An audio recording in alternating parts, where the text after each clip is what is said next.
Well, I hope the notification is out. Good morning, good morning, good morning, good morning, everyone. Good morning, world. Good morning, Europe. Good morning, Africa, America, Asia, wherever you're watching from. Good morning. Who is going to be the first person to come on board?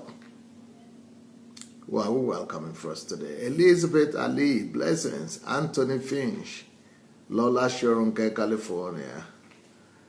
All right. Here we go. Rochelle White, wow, New Zealand. Blessings. Modupe Akiola, Mashu Esong, Flair Karim Matip, Pastor Irene, Ludovic, Ola Martin, Tita Shaus, Thank God Emerson, Priska Kawanga, Shola Anjure, Tiger Depre, Ovie Eroto, Mayowa, good morning,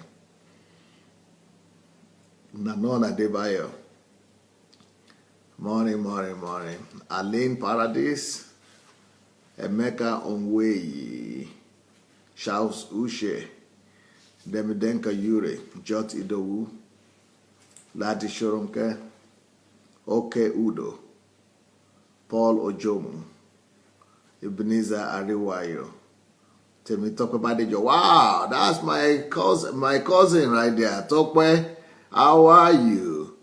Wow, I think I'm seeing you for the first time on my program, Tokwe. How is Nigeria? How is Idomila? He's an Idomila boy just like me. The first Idomila boy that is coming to... No, there is another Walker Day that comes. I don't know that one. I think he was not born when I was in Nigeria. But Tokwe, I know Tokwe for real. I still remember Tokwe.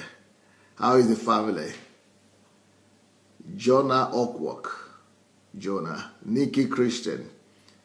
Akinfe Samuel. Bimbo Ato Lagbe. Adamu Bash. Olukayode Ekundayo, right? Shioma Masese. Well, let's go. You know, it's about time for us to go look for our share button. Go look for your share button and let's go share the link.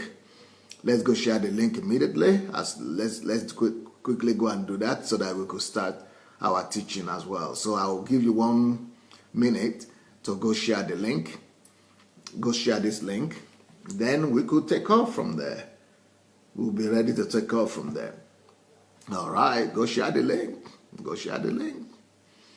We're in for a roller coaster ride today. We're in for a ride this morning. We keep on talking about how to discover our callings and purpose. How to discover our calling and purpose. God has created you for a purpose. You are not an accident here. So let's keep on finding out what we are meant to be, what we are created to be. So the teaching of today is titled, Discover Your Calling Through the Eyes of Others. You know, I've given you so many keys that you could use to discover who you are and your calling. I've been talking about this topic now for a few days, since Wednesday. And so that's like 4 days now, and 3-4 days. So, and this is another key I want to give you. You could actually, you know, a lot of us are busy wondering what we're called for, what we're made for, and everybody is praying to God. You see, one thing with God is this: you cannot be forcing the hands of God to come from heaven to the earth to reveal to you what you could discover here by yourself on the earth. Sometimes it's laziness, I tell you that one. Sometimes it's laziness that makes us to want to just pray about some things. Because we don't want to do research, because we don't want to do investigation, because we don't want to, put in the work. Olufemi Abayomi saying, where can I buy your book? Yes, we've got a book on that topic. The book is called Who Am I? Why Am I Here? And it's on, if you are from Nigeria, the book is on Okada Books. Yeah, Okada Books. So go buy it on, I mean, you just go into the internet and you could buy it on Okada Books. And then if you are from the West, you live in the West anywhere, then you could buy it. You could buy it from Amazon. Yes, you could buy it from Amazon. Okay, I see there are some people who have their birthday today. Oluwatoyin has his birthday today. Wow. Hello, Toyin. Happy birthday to you. Happy birthday. Happy birthday to you. Happy birthday to you. Happy birthday, Oluwatoyin. Happy birthday to you. That's the guy from Cyprus. He's a great guy. He's the guy that says he's going to duplicate Pastor Sunday. So I am singing for you so that one day when your story is told, you will be able to say, yeah, Pastor Sunday actually sang to me on my birthday one day. And you are not the only birthday girl. There is another mentee of mine, very good guy, that is in Cameroon, Erica. I wonder if Erica is here today. I think today is his birthday as well.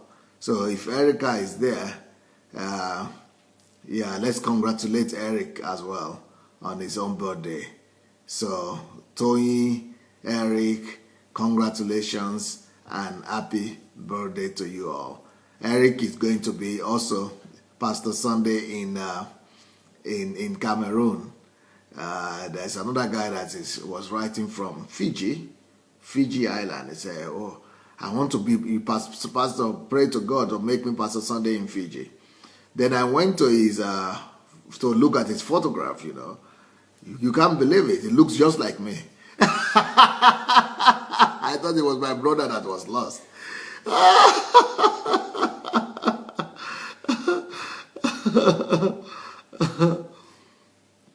So we are congratulating today Eric and Toyin. By the way, Toyin is one of my names, actually. I have 12 names. You better believe it. 12. Got 12 names under my identity, under my person. Anyway, okay, so the topic of today, you can actually discover your calling. You can actually discover your calling through the eyes of others. Discover your calling through the eyes of others. Ooh, wow. There is George Tomin here, who also has his own birthday today and is 18. Can you help me congratulate George as well? He's 18 today. Wow, his own life is just beginning. Wow. If your life is beginning with the truth and that you are learning from Pastor Sunday, the world surely is going to remember you. If you put this truth into practice, if you live by this truth that we are teaching you and that you are hearing from Pastor Sunday here, I bet you that one, you are going to go far in life. All right, so help me congratulate George as well. Okay, he's having his 18th birthday today. He's having his 18th birthday today. Wow, a lot of birthday people today. George, Eric, and Toyin. Amazing, amazing, amazing. All right, here we go. So, yes. Now, every one of you that is watching me today, don't forget that tonight we are having a special session, and the session is the testimony period. So I'm going to bring somebody in that's going to come to tell their story of how they're, using the principles of the kingdom to actually discover themselves and to bring the kingdom of God to their world. And that is, as usual, 9 o'clock Nigerian time or 7 o'clock British time, Nigerian time, 7 o'clock. And but at 6 o'clock, which is 8 o'clock our time, we'll be having Ask Pastor Sunday. That is where we answer all questions that people might have. So if you have questions, you might want to come to that program to answer, to come with your questions so that we could answer your questions. So that's 1 hour before our normal evening time. All right, here we go.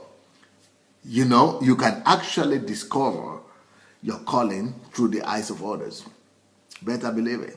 And the point I was trying to make is, so many times, so often, we would rather go to God, we would rather go and storm heaven to tell us that what our calling is, when to a large extent, we don't really need to. Yes, it's a good idea to say, okay, God made me, so God knows my calling, He knows what He made me for, yet, which is true. God knows what He created you for. But He has also given you so many incentives for you to discover who you are all by yourself without going extra time to disturb Him and to pull on Him to begin to answer your question, what you are called to be or who you are called to become. You can do that, but it's going to take you some time. It's going to take a longer time. And that explains why a lot of people who are praying about their calling and their purpose, it takes a long time before they get revelation about it. Because only in exceptional cases, God will come down to begin to reveal to you what He has called you to do. So all those stories you hear all the time, well, if you are called to become a preacher or pastor, or you have some extra ministry, maybe God will actually come and give you some revelation like He did for me, but I don't think it's a compulsory thing. And since preachers are only 1% or 2% of Christianity, 98% of the people are not preachers anyway, and all of us have our inbuilt abilities and callings. So you have your ability, your callings and your purpose inbuilt in you. And so you need to learn how to discover that calling and that purpose that God has already put inside of you. So that's why you need the skills, you need the knowledge, you need the understanding to be able to discover who you are. And one of the ways that you could actually discover who you are is by noticing people around you. Most of us, we bypass people. We are trying to discover God. We are bypassing people and trying to get to God. You see, you cannot get to God without getting to people. You cannot discover God without discovering people. So, what the point I'm trying to say, I hope you'll be able to really understand this. I really pray you understand it. What I'm trying to say is this. If you live your life in such a way that you don't really care for the opinion of other people, you don't care for the opinion of people around you, you don't listen to them, you don't seek wisdom through them, you don't see God in them, you don't try to inquire if God is actually talking to you already through them. So if you are not careful enough to pay attention to people who are around you, individuals who are already in your life, who are in your environment, who have been placed there by God, you don't even notice them and you don't pay attention to them, you don't care, and you kind of live as if God cannot talk to them and as if they are nobody. And then at the same time, you are looking for God everywhere, praying to God and storming heaven with prayers and fasting. You know what God is going to tell you?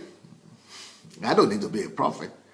I most certainly know what God is going to tell you. God is going to let you know that, well, if you cannot pay attention to those people who are beside you right now, who are around you, who are in your world, if you don't pay attention to them, if you don't notice them, if you don't even see them, if you just bypass them, how come now you want to prove to me that I matter? If people that you see on a daily basis don't matter to you, I tell you what, you cannot prove to God that He matters to you. If you don't see people who are physically just in front of your eyes like this, if you don't even notice them, you don't even see them, you bypass them, how will you ever prove to God that you will see and notice Him who is completely invisible? Who is completely invincible? How will you see Him? So, our logic sometimes might not fall in line with God's logics, you see. Because we think we are smart. Some of us will try to be smart, Try to be smart. You know, instead of you to just go and approach people around you and learn from them. You know what doesn't allow us to do it? What does not allow us to humble ourselves and go and learn? Well, I know it. It's called pride. It's called pride. I want to get it myself. I want to get it myself. All of us want to brag ourselves by saying, God spoke to me. He spoke to me. God revealed to me. God spoke to me directly. I am the big shot. I have a direct communication and a direct line of communication with God. You know, I don't need man. Ego is, the name is ego. The word is ego. The word is ego. But you see, in most times than you could imagine, God has placed people, circumstances, situations all around you to actually speak to you and to give you and provide answers to you. At worst, He's got those answers in some libraries or in some laboratories or in some places that you simply need to go and research. You say, I like that scripture when Jesus was telling the parable of the rich man and Lazarus. And when they got to heaven, the rich man was trying to talk to the Father Abraham and say, Father Abraham, I've got some relatives down there. You know, why don't you send somebody from up here? Send an angel or send Lazarus to go and preach to my relatives so that they don't come to this place, this horrible place where I am. And you know what God said? God was speaking through a Father Abraham and said, you know what? If your relatives think they are too important to listen to Moses and other prophets on the earth, if your relatives are too important in their own eyes, that they will not listen to ordinary servants of mine, God's servants, that are near them. Well, what makes you think that if I send anybody from heaven, that they are equally going to listen? No. I don't send anything from heaven when the answer is already on the earth. That's a lesson that we should learn. God will not start to begin to waste His resources on the earth, from heaven, when you already have the answer on the earth. So to a large extent, a lot of us will discover that we've been wondering what we are called to be, who we are made to become, and what our calling and destiny is, our purpose in life is, and nothing is coming forth, and no answer. It seems as if God is silent and God is almost deaf, because He's not talking to us about who we are supposed to be, what our calling is. Some of us have prayed, some of us have fasted, and we don't really get answers. And some of us, we actually claim that we have asked people. We will claim that we've spoken to people. Nobody could tell us who we are supposed to be, or what our calling and our something is, our goals are. Yes, but you can learn what your purpose is from people in different ways. If you just go to somebody and say, "Oh, tell me what do you think? What's my calling?" The person is not living his life just thinking about how to find out your purpose. He's not living his life just thinking about you. Nobody is sitting around just thinking about how to find out what your purpose is. So, you've got to use wisdom. And that's what I want to teach us today. And I want to kind of teach you how to use the people around you to discover yourself. Okay? How to use the people around you to discover your calling. That your calling actually could be discovered through the eyes of the people around you. And how do you do that? Sometimes you need the skills, you need the wisdom to be able to actually learn how to discover who you are, your purpose, your life purpose, and your life calling through those people around you. If you just go to people around you and begin to trouble them and just pull their shirts and say, "Oh, what do you think? What's my calling?" They're going to chase you away. You become a nuisance to them. But if you have some skills, human relationship skills, and even some wisdom. You could actually discover what your purpose is through people without even talking to those people. So you could discover who you are through the eyes of people without even talking to them. Amazing. And those are the skills I want to teach you today. So your calling could be discovered through the eyes of people that are around you. So number one, what are the skills? Number one,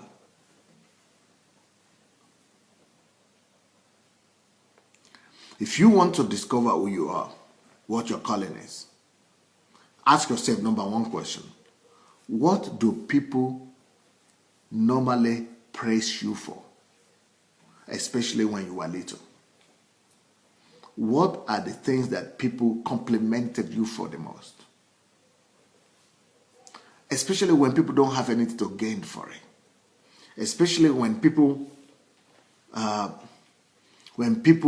are sincere. And you can tell when people are sincere, isn't it? We could tell when people are sincere. So if you find, just ask yourself. You don't need to talk to people, especially at this point. Just look inside yourself. Remember situations and circumstances, and recollect each, occurrences and instances in your life, and try to ask yourself, okay, what do people compliment me for most of the time? What do people mostly compliment me for? All of us can remember. All of us can remember what we are mostly complimented for. It's true. It's true. I don't think there's any human being on earth that has never been praised for anything. I don't think there's any human being on earth that has never been complimented for anything. It's not possible. Even when people don't want to compliment you, even when people don't want to notice you, even when people don't want to give you credit, they still end up doing that. They still end up doing it. So you could use the eyes of the people around you to actually discover your gift. You could use it to discover your gift. You could use the people around you even without them knowing. If you just sit down with yourself and ask yourself a few questions, you will discover that God has been trying to talk to you. God has been trying to talk to you. God has been trying to talk to you about yourself, about your destiny, about your calling, about your purpose. But because sometimes we're just too frivolous, and the triviality of life and vanity of life does not really make us think seriously about these kind of things. And that's why I'm saying, if you don't notice those kind of things, if you don't notice people and their compliments towards you, if you don't even remember what they compliment you for, if you don't even notice their words, if you don't even pay attention to their words, all right, how will you ever be able to distinguish the voice of God? How will you ever be able to? The voice of God is not even visible. It's not even so clear. It's not even so, impetuous. I mean, the voice of God is like, you can hardly hear it. You don't even see God. How will you ever discern a voice like that when you cannot even discern somebody's physical presence and his loud voice coming to you and telling you compliments about yourself? You see, you cannot know God if you don't know people. You cannot notice God if you don't notice people. You cannot discover God if you keep on bypassing people. So you actually go find out and discover who you are, what your callings are, if you will listen and reflect on what people say most about you. If you will ask yourself that question, what do people mostly compliment you for? What do people mostly praise you about? You will discover that your calling and your purpose is hidden in some of those complimentary words. That your calling and your destiny is hidden in some of those words of praise that have been spoken to your life one time or the other. One time or the other. One time or the other. Yeah, it's true. It's true. It's true. That's one key.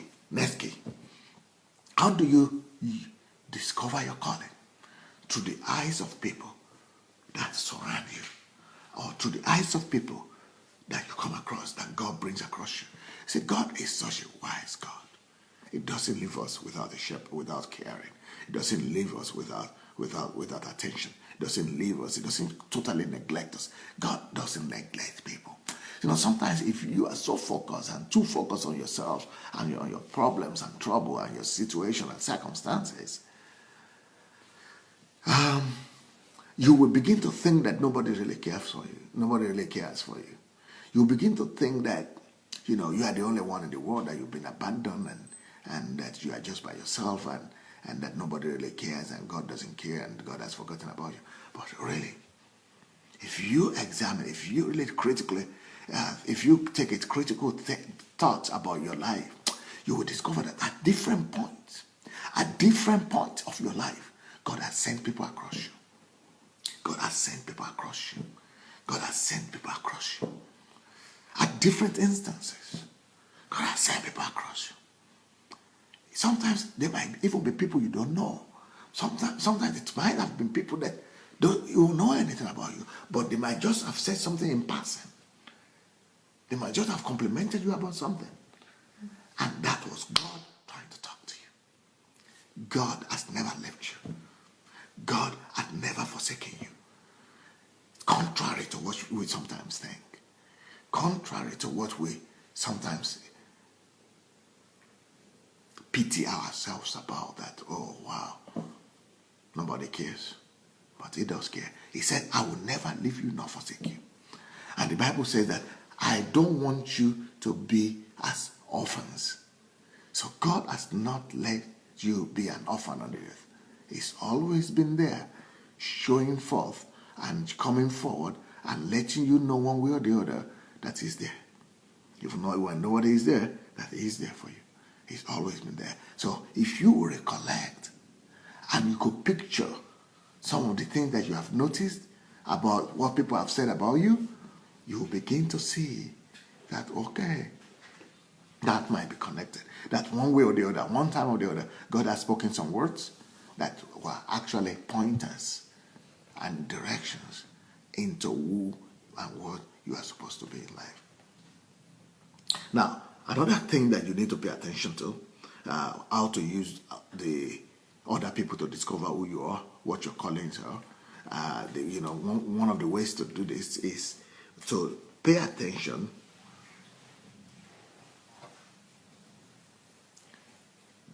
to your childhood. Try to remember your childhood. Try to remember your childhood. When you are a child, even though as a child, some people will just randomly tell you things that you want to hear and make you feel good. But at the same time, when people didn't have much to gain from you, when people they don't have anything to gain from flattering you. Now everybody would like to flatter you because they don't want you to get angry, they don't want you to be offended, and so they would like to be careful and tell you what you want to hear. You don't really know when people are sincere these days and when they are not, because they want to just, be politically correct and, tell you what you want to hear.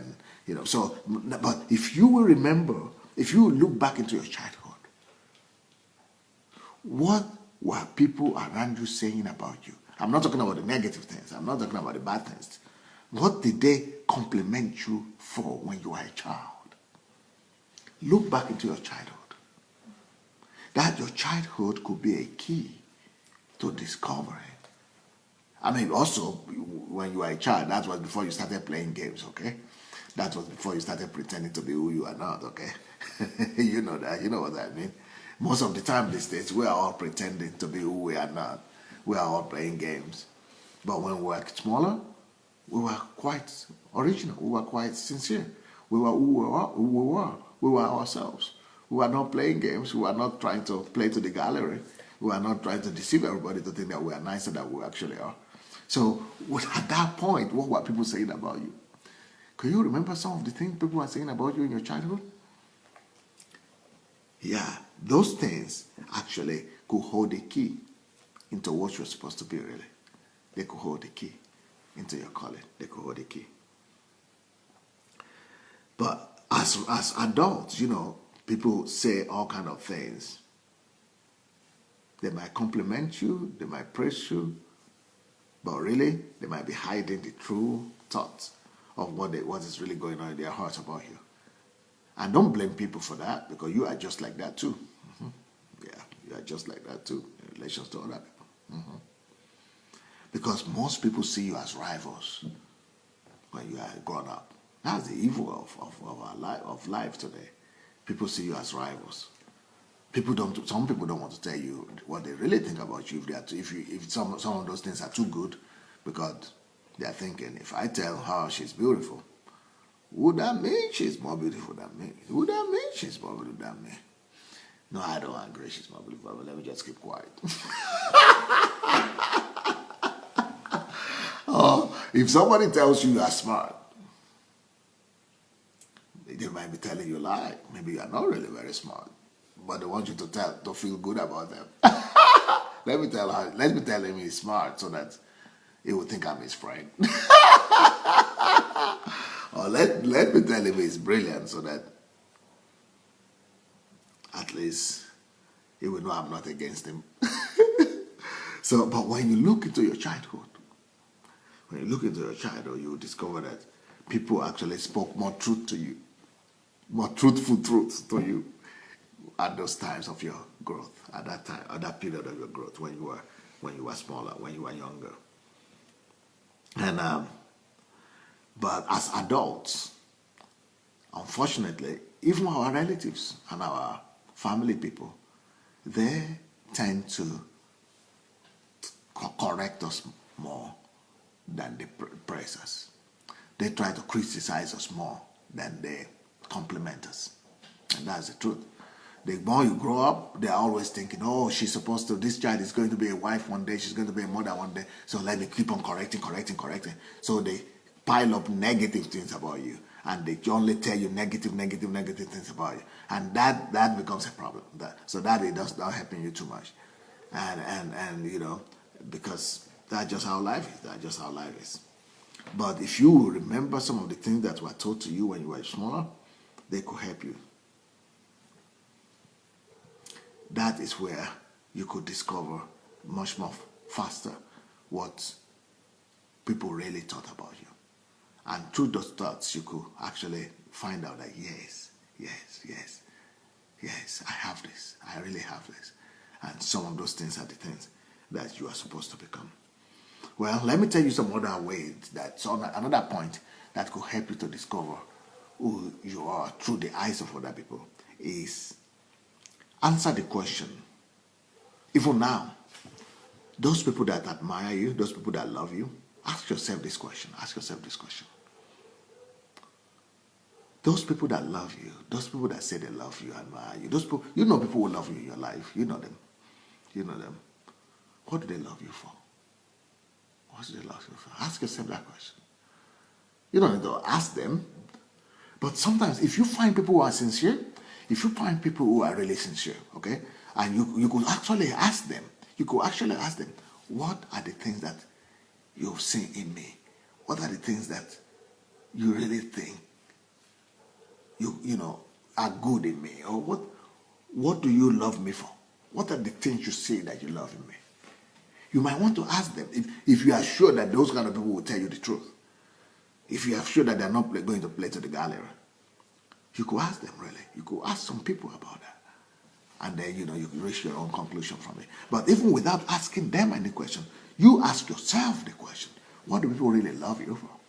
That thing that they love you for? That thing that you have noticed?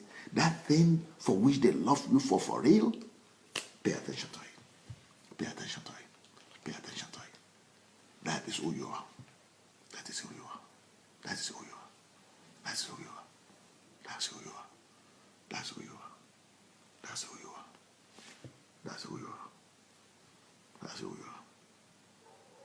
But what you need to do after that is to magnify it, is to amplify it. How do you amplify your gifts and your potential? You begin to add value to yourself. You begin to develop it. You begin to cultivate that ability, that gift, that little seed that people have noticed in you. Begin to cultivate it. Begin to put energy into it. begin to get yourself involved with self-education. Begin to study about that subject. Try to find out and learn as much as you could about that particular character trait or ability or skills that the people have noticed in you. Try to develop it. Try to know more about it. That is how you add value to yourself, and that's how you magnify and amplify the little seed, and that's how that seed will become a tree, and that's how tree will go out to become a forest, and that is how you come to fulfillment. That's how you come to fulfillment. Let me give you another key. How you could use the people around you to discover who you are. How you could use the people around you to discover who you are. How you could use the people around you to discover your calling. You could discover your calling just through the eyes of those people that God has placed around you. You can discover your calling through the eyes of those people God has placed around you. The next point, you might not like it too much, but it will be helpful. The next question you want to ask yourself that will help you to discover who you are through the eyes of people around you is, what do people don't like me for? What are the things that people dislike in me? Maybe they dislike something. And it's not just one individual that dislikes that thing in you, but people. And maybe several times you've been told about that. And people have told you that those things, you need to work on them. Or they are not your strong point. Or maybe they are your weaknesses. Or maybe these are the things that people think you are not good in them. Well, some of those things that people dislike in you, they could go either way. It could be because those are the things that God wants you to turn. God wants you to turn into your strength. That you need to work on those things because you need that thing. And God is making people to notice that, and to notice that your weakness and tell you about it. That this thing, you are not good in this. They are criticizing you, and they don't like this about you. Maybe because God wants you to work on those things and to become better in them. You will know in your heart that this thing I need it. And you will know that you need to work and make yourself better in it. But on the other hand, it could go either way. It could be that those things that people don't like about you, those things are the things that you might want to discard. Maybe those are the things that God wants you to discard and get rid of and forget and, and remove from your life. So it could be something that you don't even have any business doing. Maybe you're getting yourself involved with things that you don't have any business doing. And so people have been telling you about the fact that that thing is not your strong point and you are not good in that. Maybe it's time for you to reconsider it and to quit doing those things you are doing. So things that people don't like about you, the things that people criticize and, despise about you might be a pointer to who you are supposed to be and what you're supposed to confront in life. All right? Yes.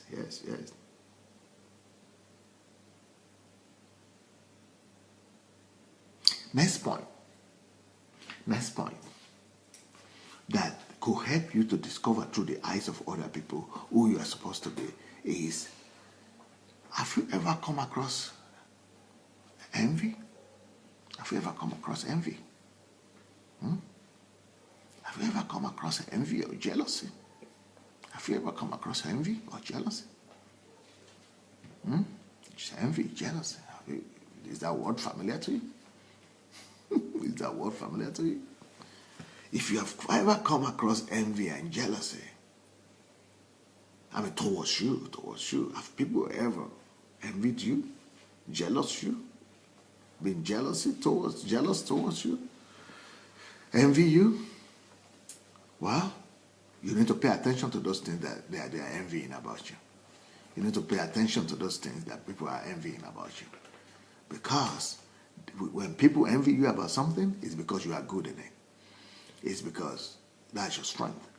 It's because you want to pay attention to that thing and develop it and become the best in it. And those might be the things that God wants you to develop.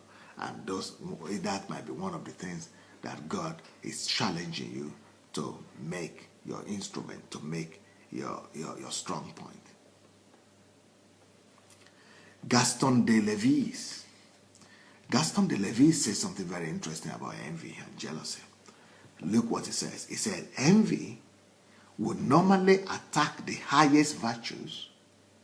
So people will only envy the best virtues that you have. Because envy attacks the highest virtues and spares only the mediocres.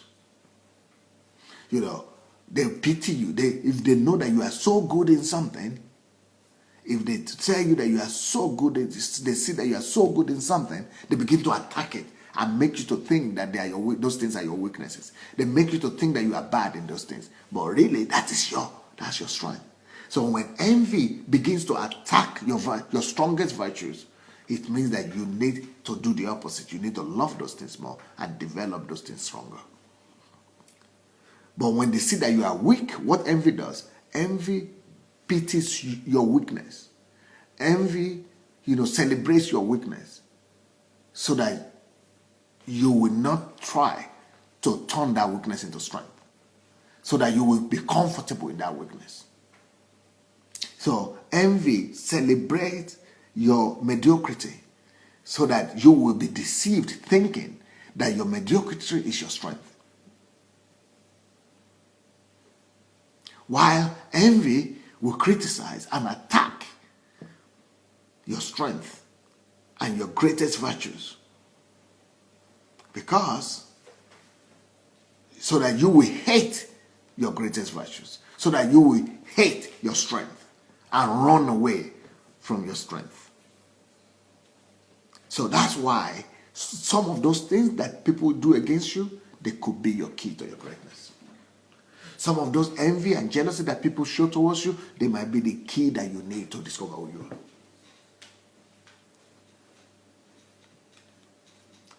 So, you think it's totally bad that people envy you? Maybe not always. Maybe it's rather what you need. You think it's rather bad that people envy you? Maybe not really. Maybe God is trying to use it to help you discover who you really are. So don't get annoyed. Don't get angry at people. Let people do what they need to do.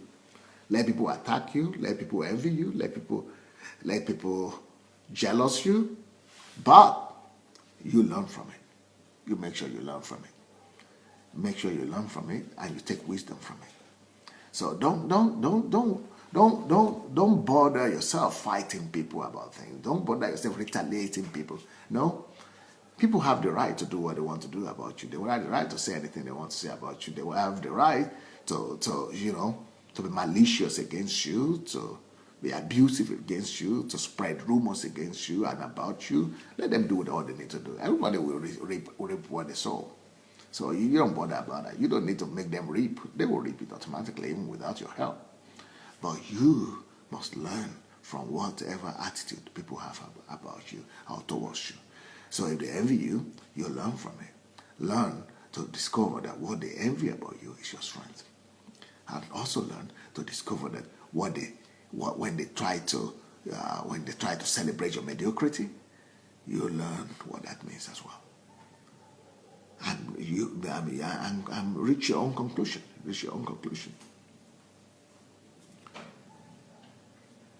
But you should know that you have your own uniqueness. And you are irreplaceable. You are indispensable. You are unique. You are a masterpiece. And you are here to do something that no human being can do. You are a class on your own. You are special. You are unique. And for people to say that they don't notice those things, it's not true. They notice. They notice who you are. They notice what you have.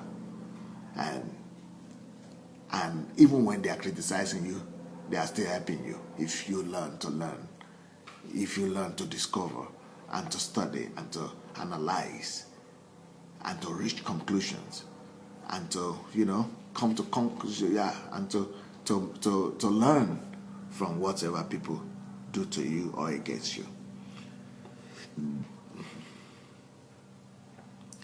Now, let me be a bit more practical, because some of you are Christians. So, people who are Christians here, they always want me to go to the Bible. They always want me to go to the Bible, you say. They always want me to go to the Bible. They say, okay, give me a scripture for that.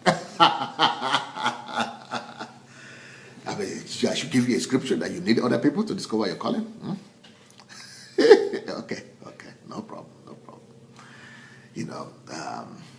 If you look into the Bible, because if I begin to give you scriptures, there will be too many. But you'll find them. You'll find them out. Let me start with Paul, because we all read the books of the Bible, the epistles. Well, let me tell you something about Paul.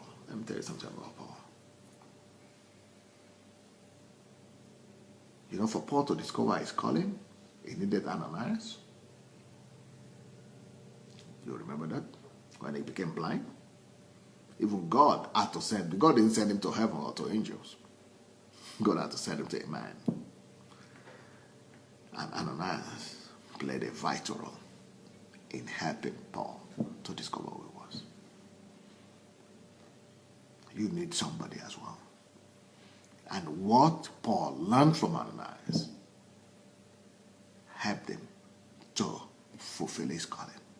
There are people around you that God has placed around you. God has placed around you. They might teach you. They might not teach you, but you could still learn from them.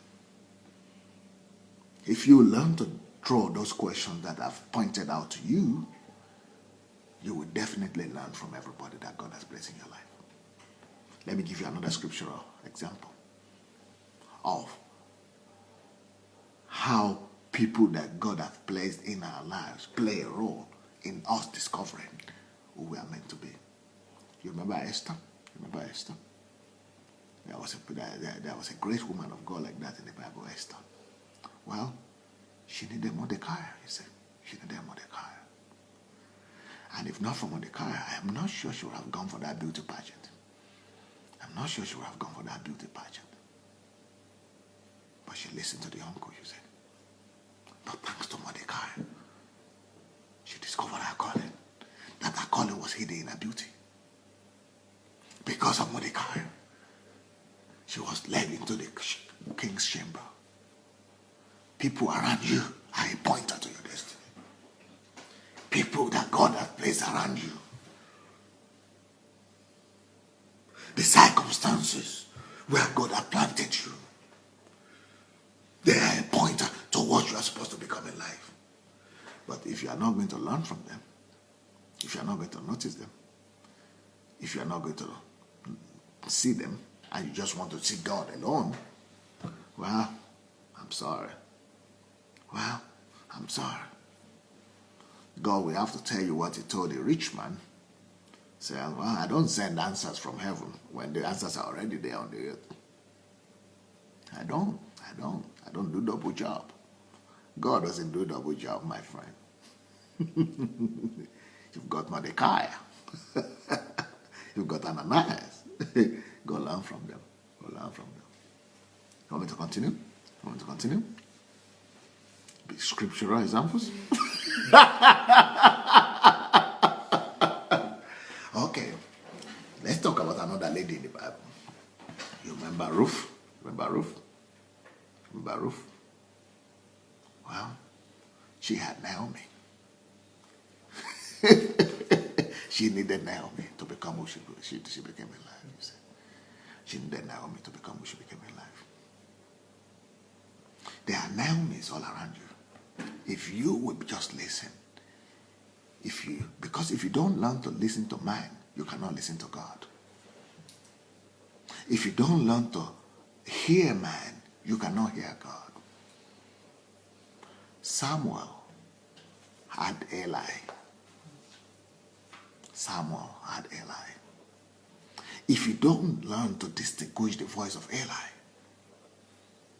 as a Samuel, I'm not sure you'll be able to distinguish the voice of God.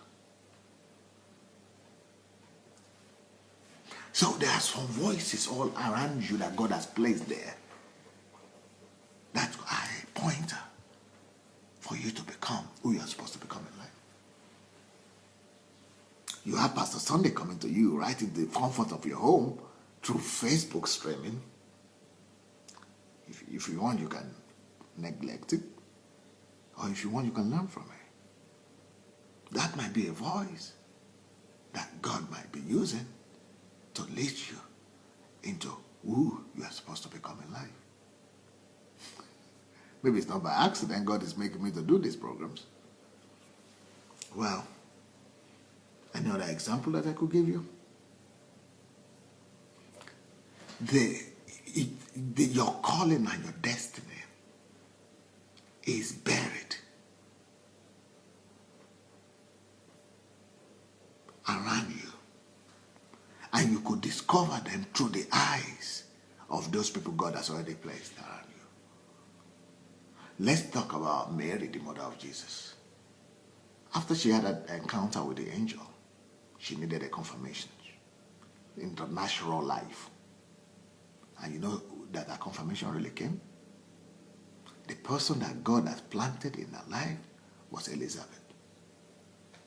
Because when she met Elizabeth, she said something happened. She felt the baby in her responded. So God has placed people like that all around you. There are some individuals that you will see, you just say, oh, this is the kind of person I want to become. I just know it. This is the kind of person I want to become. That is your Elizabeth. That is provoking your dream. That is provoking your dream. Provoking your dream. Provoking your destiny. That is making the baby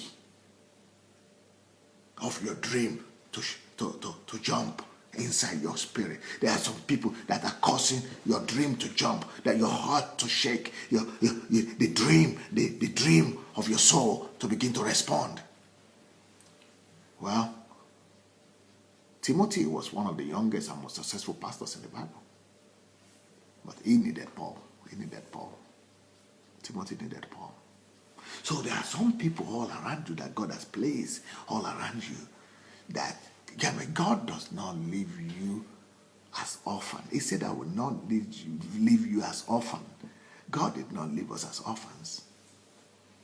God did not leave us without care, without attention, without love. So God will always surround you with people and bring people across you through whom he wants to help you to discover who you are and to come to the fulfillment about the purpose and calling that God has already given and has already planted in you. Because God has already planted those things in you. God is not giving you that purpose and that destiny through those people. God already planted them in you, but is using them for you to discover them. Just like God used Elijah for Elisha. Just like God used Jethro for Moses, you see. Every one of us could discover something through the people that God has planted in our lives. Saul, the king, never could have believed that she would ever become a king. Because she was running after those donkeys that were lost, you see. But in his effort of running after the donkey, he discovered a prophet, Samuel. And Samuel said, you are going to be the first king of Israel. So Saul, was it Saul? Saul needed Samuel. Even David, as anointed as he was, still needed a prophet, still needed somebody. So for you to say you just needed God directly, and you have just been crying and praying about your dream as if it's just directly to God you need, only God you need. So when people talk about, in churches these days, when people talk about calling and about revelation, about to discover your calling and your purpose, everybody's always talking about praying, fasting, praying. But if you don't notice people, you cannot notice God. If you cannot hear people that God has placed around you, I'm not sure you can hear God. Can you imagine if Joshua had not paid attention to Moses? I don't think he would have made it. Let me just tell you that one now. But he needed him. He needed Moses. Because he heard and listened to Moses, he became who he became. Eventually, he became who he became. He became who he became. All right, he became who he became. maybe I should just use this opportunity to tell you a little bit about myself. Like I told you that there are some things in you that you might need other people to discover. Let me tell you my own story. Can you believe it that one of the reasons I never spoke English till I was 18, till I was 19, I never spoke English. And the only English I spoke in Nigeria before I left was when I was with my sister-in-law. And she asked me, "What are you planning to do after your?" She's English, she's British, but she couldn't speak Yoruba, so she was asking, "What do you plan to do after your school certificate?" I said, "Oh, I plan to go and join my brother in Russia if I win the scholarship." That was the only English language I could remember myself speaking ever for all 19 years of my life. I knew it in my head, but because I was always writing to do exams, but I never spoke it. I spoke in the earlier years of my life, your Ijebu and later Yoruba. But one of the things that, because of the tragedies that were happening, I was so intimidated. So when I came to university here in Russia, and I got involved with the student union, I was just trying to be responsible and started going to the student union fellowship of Nigeria Student Union. And then I began to speak my mind and just share my thoughts. Some people began to tell me that, "Sunday, young man, you speak convincingly. That if you vie to become a president one day, we are going to vote for you as a president." I mean, I was not even convinced. I never even knew I could speak. In fact, before I began to speak my thought like that, I was always saying, "Oh, they will not say I'm stupid," and I have nobody. So, but because of the compliments of those people, because of the things they were telling me, that you are so convincing in the arguments, I began to say, "Is it true?" Oh, so I began to refine myself, to add value to myself. I never knew that was going to become the instrument that God was going to use to do for my whole calling, that my whole calling was going to be connected with talking. I never knew I could talk. Till I was 19, I never spoke. I was so intimidated. Now, let me tell you another story about myself. You know that thing I told you that people were telling me that you could become a president, that you are so convincing? Those people never knew what they were saying. Because, as a matter of fact, up till now, I've never met any Nigerian overseas that came from the horrible background, and that had such a horrible story that I had. I've never seen anybody here who went to a school or in a village of 40 houses. I've never seen anybody here in Europe who got scholarship, like I did scholarship, not just struggle and came by himself, but who won scholarship coming from a village, from a school, a community high school that never had a library, that never had a laboratory, and that never they never had mathematics teacher, or that never had physics teacher. We never even took physics as a subject. We never even took chemistry as a subject. Chemistry, all those things as subjects. And chemistry or biology, nothing. And you are still able to win scholarship and become one of the best in Nigeria and in Europe. I've never seen a human being that has gone through that. So, because of all that, I never knew that I could command any respect. But God planted people in my way, all across me, around me, to release what He had already put in me. I never knew they were there. So if you could hear people, you could hear God. If you could hear people, you will hear God. If you could notice people and their words about you, you will notice God's will and purpose for your life. If you could honor people's opinion, honor pay attention to them, honor people, God will begin to let you hear His thoughts towards you through those same people. Let me reveal another secret about myself.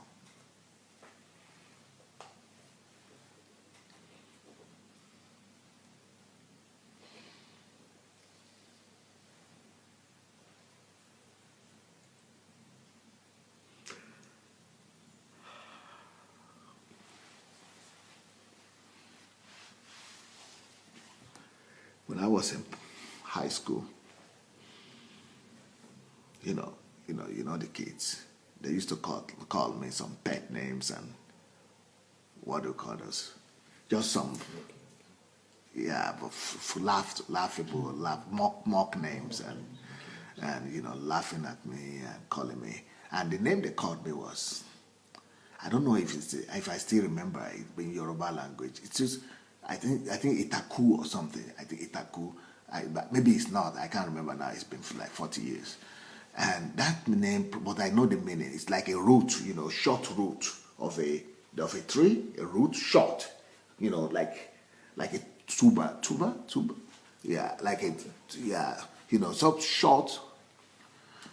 And because I was the second shortest person in the whole school, even when I was in from 4 or secondary class 4, I was still shorter than people in class 1. So they will always put me in front of the assembly. I will always be the one because they make you to stand the shortest end to the tallest. Itaku, yeah, I think maybe that's what they used to call it. I don't remember. But they used to just bully me a lot. That gave me horrible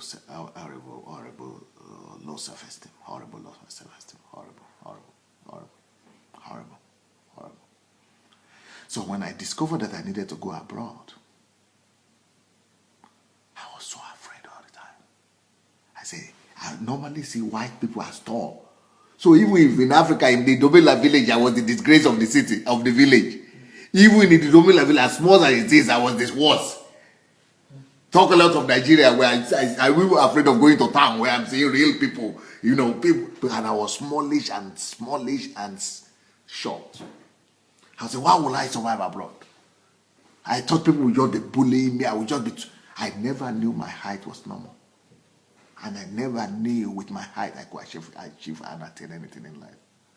I thought I was a disgrace. I just thought I should just be hiding myself.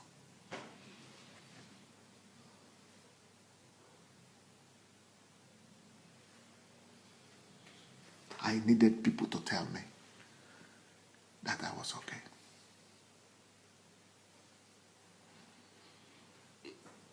I needed somebody to vindicate, to remove that shame and say that even this my height was okay. And when I got to Europe and I discovered that I was even taller than some white people, I couldn't believe it. It restored some confidence to me. And then when I also noticed that white people don't even pay attention to that to a large extent, I didn't know what my peers, my school, kids could be wicked, So I began to believe in myself again. And I began to pursue my dream. I never knew my height was okay. But because I was so smallish, but with the height I couldn't do anything. But the fact I was so dry and lean, I could do something about it. I was 54 kilograms when I came to this country. When I left Nigeria, 54 kilograms. 54. That's small for a man. 54 is nothing. But I knew I could change that. So I started going to the gym. So I built my muscle up. I built myself to somebody I could respect. Respectable, figure. So I built myself. I did sport. I made myself attractive because I could change that. But with the height, I couldn't do anything about it. But I never knew it was okay. But people told me that it was okay. And I became normal. I began to embrace who I was. And to tell you another thing about myself, that I needed people to help me to fix. When I was growing up as a kid, because the teachers were always knocking my head and say, we have never seen an Adelaja so dull. And so, so dull like you. So, so dull. And they were always beating me like this. I used to think, my God, what kind of head did you give me? I got the right head. All my siblings and my brothers were brilliant. I'm the only one who is not brilliant. Then, being a kid, I started noticing that all the best students in my school and all around that I was seeing, and even my own family, were people that had big forehead like this, that their hair was always, starting inside. They all like me now. I never knew that my own was like that too, but I didn't know. I just knew that their head, they had some kind of forehead. Their head, they always have this place empty, and their ear always started inside, like in the middle, like this, like my own. Even some of them, I had even my own more to the front, but I didn't know. So I was thinking, now this is why because I was looking at myself, I thought my hair was all starting actually like here. That's what I thought. So I was saying, if my head could have the shape of those kind of guys who are so smart, if my head could just start from inside a little bit like that, because all the smart guys always have big forehead. So you know what I did? One day I came from jail. I was so frustrated because of the teachers beating me. I took a razor.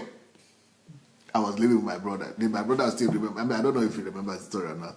I went and cut and shaved my own head to like here, and left it here like this. I removed all the hair.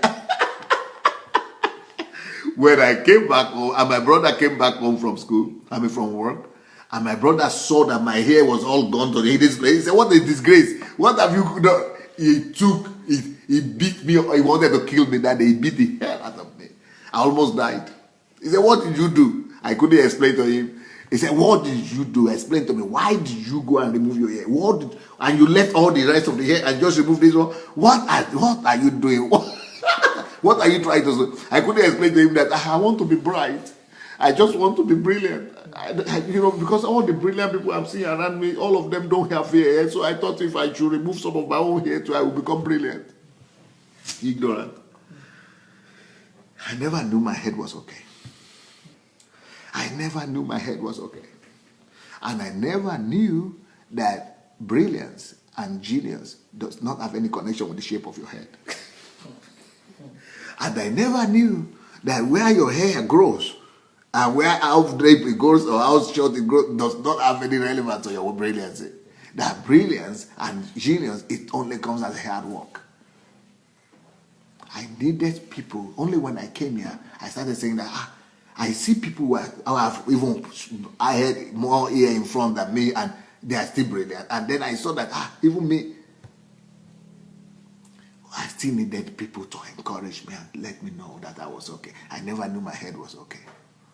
But this head now, everybody wants to have this kind of head. Because it doesn't have any relation to who you are. But what I'm saying, the point I'm trying to make is that we need people. We need people. We need people.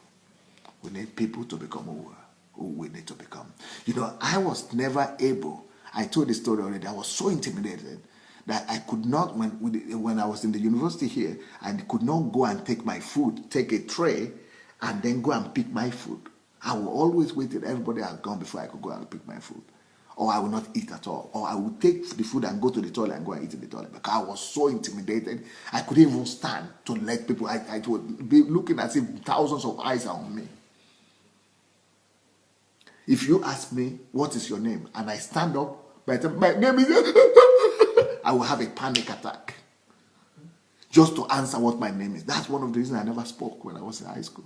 I never spoke English or anything. Because I was so intimidated because of all those kind of intimidation, all those things I was hearing in my background, what happened in the family. I was so intimidated that I couldn't even say what my name was. When you say what's your name, I'll begin to cry. I couldn't even complete it that my name is Sunday Adelaja. I couldn't talk. They would just sit down, sit down, sit down. I'll begin to, it would be as if something comes to my head. I'll begin to shake and cry. So for me to now take a tray to go and pick a food when everybody else is sitting was like suicide trip. Like a suicide mission. Until one day God used a person, an Arab. Because the Arab was going up and down, going to take 2, 3, 4 times food.